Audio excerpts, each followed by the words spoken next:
Reactivation, man. Come on, you know the thing. Shit makes my eyes bleed. Reactivation. Yeah. Let's go, Daddy. Hey, what's up, guys? Welcome back to another Reactivation video. Today it's a side projects video again. And it's the most expensive materials in the world. I guess let's get right into it. This guy does some very good videos. Very informative, for sure. So let's get right into it. There are certain things that everyone knows are expensive, whether it's the extremely rare element gold that has a myriad of uses ranging from medicine to electronics as well as being ornamentally beautiful, or the much less rare diamonds that can be manufactured artificially and are mainly expensive just because De Beers decided that they should be. These are all things that can carry a hefty price tag. However, there are other materials that are even more expensive that you may never have heard of or considered just how expensive they might actually be.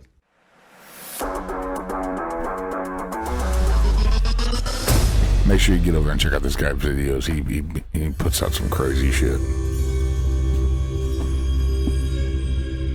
Have you ever walked out of a movie theater, hotel, or school, looked up at the cheap-looking plastic or aluminum exit sign and thought to yourself, that probably cost upwards of $1,000?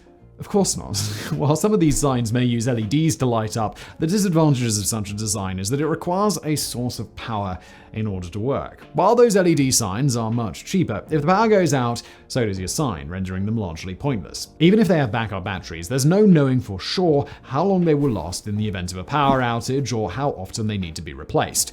Enter the radioactive isotope tritium. Tritium is the third isotope of hydrogen. It produces very low levels of radiation. The radiation from tritium is not harmful to humans, but it's radioactive enough to luminesce. That makes it useful for such things as self-illuminating exit signs or watch faces. It can also be used as a trace of a biomedical research. So why would a cheap-looking exit sign cost so much? While the average sign only contains approximately 0.03 grams of tritium, the average cost of tritium is roughly $30,000 per gram. Wow. Although this radioactive isotope technically is naturally occurring, it exists as stray atoms, not something that can easily be harvested for commercial use.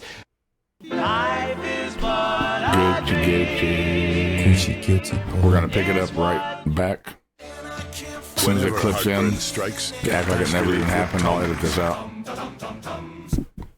In order to produce quantities of tritium that are actually useful, it takes a nuclear reaction. The tritium we use The tritium we used is sourced from wastewater from nuclear power plants, and with this being the most practical source of the material, it's certainly going to be a rather expensive process. There's also the cost of properly storing and maintaining the supply. The radiation emitted from tritium is not dangerous to be near, but if ingested or inhaled, it becomes a different story. That's crazy. It's still unlikely to be lethal, but it can cause severe illness, so extra care needs to be taken when handling a potentially dangerous substance. And extra care, of course, means extra cost. Finally, there's the matter of shelf life. Even if production of tritium was to greatly outpace demand, its half-life is only about 12 years. That may seem like a lifetime compared to the planned obsolescence of many modern technological devices, but it's extremely short for being an integral part of a building. Excess tritium can't be indefinitely stored, and unused supplies can't be recycled or repurposed the same way other excess inventory can be gutted for parts. When it's gone, it's gone, and with the aggravation of already needing to replace any self-illuminating tritium signs every decade or so, customers are only going to want the freshest materials to ensure they last as long as possible. Plutonium, what? It's no surprise that Doc Brown resorted to stealing plutonium from interviewing Kryptonite. terrorists in Back to the Future, as this stuff is not easy to come by. Plutonium is the element with the highest atomic number that occurs in nature, though only in trace amounts. The majority of plutonium is man-made, and prices range from as much as $4,000 to $20,000 per gram. The plutonium that we use is created by bombarding uranium with deuterium, the second isotope of hydrogen. Unlike tritium, that requires nuclear reactors to manufacture and carries a high price tag, deuterium is produced from seawater and costs about $1 per gram. With uranium being relatively affordable as well as about $33 per pound, it is the process itself and the expertise required to manufacture it that makes plutonium so expensive. Plutonium is predominantly used in nuclear weapons and nuclear reactors, though it does have other uses as well. Because it requires minimal shielding to protect humans from the harmful radiation and has a half-life of over 87 years, it can be an excellent source of power. The twin Voyager spacecraft that were launched in 1977 were each fitted with a 500-watt plutonium power source. Now, 45 years later, these shuttles are still functioning off those plutonium batteries, though with diminished capacity. Scientists are hopeful that they can keep at least some functionality of the crafts online until 2027 to celebrate the 50th anniversary of their launch, though their utility is dwindling. Still, 45 years and over 14 billion miles traveled on a single battery is pretty damn good. Plutonium has appeared in the medical field as well. To avoid the need for repeat surgery, starting in 1969, patients could receive nuclear pacemakers fueled with a plutonium battery. Because the half-life of plutonium is nearly that of a human life, the pacemakers were designed to outlive the owners. As of 2007, there were only 9 plutonium-powered pacemakers still in use, but they were still going strong. While there was no risk to the host of radiation poisoning from the pacemakers, the nuclear versions were phased out in favor of lithium-powered pacemakers, as they were deemed good enough, and because manufacturers... I don't want to burn this dude's whole video up. I think everybody knows about plutonium. Huh. At approximately 1 million times rarer than diamond, taphite is so rare that the jewelers and gemologists who originally found it didn't even realize it existed. The original taphite gems that were found were believed to be spinel, a red gem that was often used to impersonate rubies in jewelry. Spinel is composed of magnesium and aluminium and is relatively rare and expensive on its own. Count Edward Charles Richard Taffer was an American gemologist who discovered taphite in the most unusual of places, a jeweler's shop. In October of 1945, he purchased a number of stones from a shop in Dublin, Ireland. After leaving the shop and inspecting the gems closer, he noticed some inconsistencies with what he thought was a spinel. Most notably, the stone was double refractive, whereas spinel is not. He sent it to a lab to be tested the next month, and the results were inconclusive. Further tests in 1951 showed that it was not spinel, but rather a new, previously unidentified stone containing magnesium, aluminium, beryllium, and making it the first material to contain both aluminium and beryllium. Once it was discovered that the gemstone was an entirely new species, it was named after its discoverer, and it is the only species to ever be first identified from a cut and polished gem. So few stones are currently known to exist that they could all fit in a single cup, though more are being mined. There likely also are already more unidentified taphite stones in circulation, having been miscategorized as spinels. Taphite has been found in Myanmar, Sri Lanka, and Tanzania. Not only is the gemstone exceptionally rare, but it is normally found alongside the also rare spinel, making them difficult to differentiate at a glance. As with all gemstones, the price varies greatly depending on the quality of the stone, but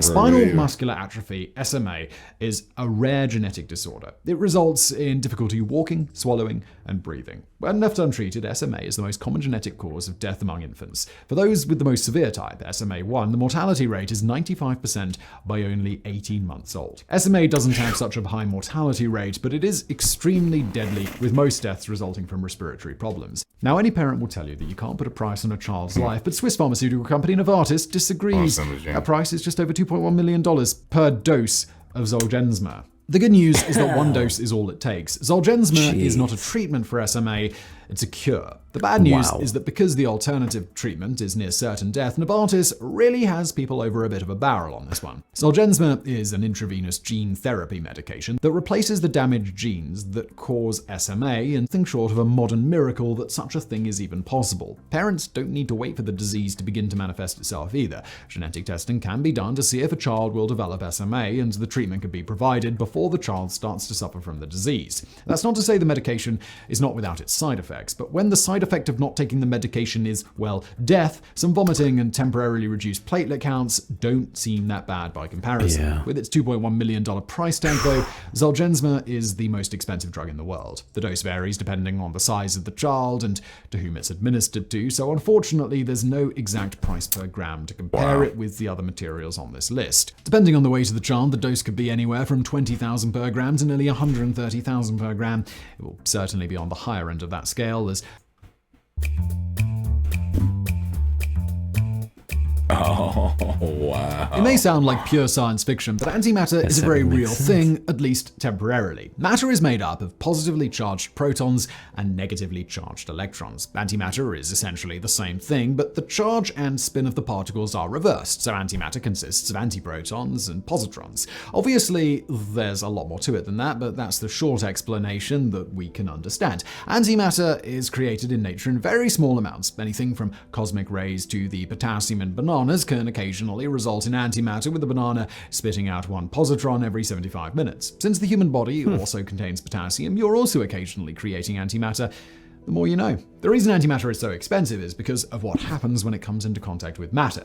It explodes. The matter and antimatter effectively cancel each other out, creating energy instead. The energy created from a single atom isn't going to result in any noticeable effect, which is why the produce department at your local grocery store doesn't erupt into a conflagration of hellfire every 75 minutes, though a single gram of antimatter could create an explosion the size of a nuclear bomb. The cost of 1 gram of antimatter? Approximately $100 trillion and 25 quadrillion kilowatt hours of energy. There are a lot of potential applications of antimatter, including futuristic rocket propulsion systems. The problem is that there is no easy way to produce or store antimatter. There are only a few labs creating antimatter, and they haven't made much of it since 2000. Sure. Nor is it interesting enough to watch any further. That's a lot of crap. Get over and check out Simon Whistler's side projects. I will say I worked with gemstones for about 16 years off and on. For 16 years solid. I was a pawnbroker, I worked with gemstones. When it comes to doing things in the name of all that good stuff, and I had never heard of that gemstone before. So that one was a new one for me. That was interesting. I learned something. Yeah, he's got lots of interesting videos over here on his channel.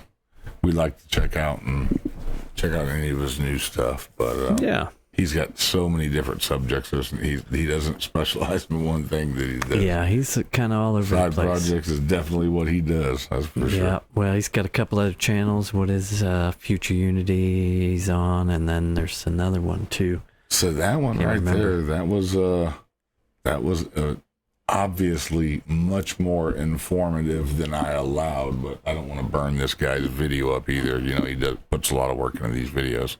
Yeah, he does. I'd rather you go over there and watch the whole video, and he does lots of different stuff, so get over and check him out. Anyway, anything else? Hug someone with their permission.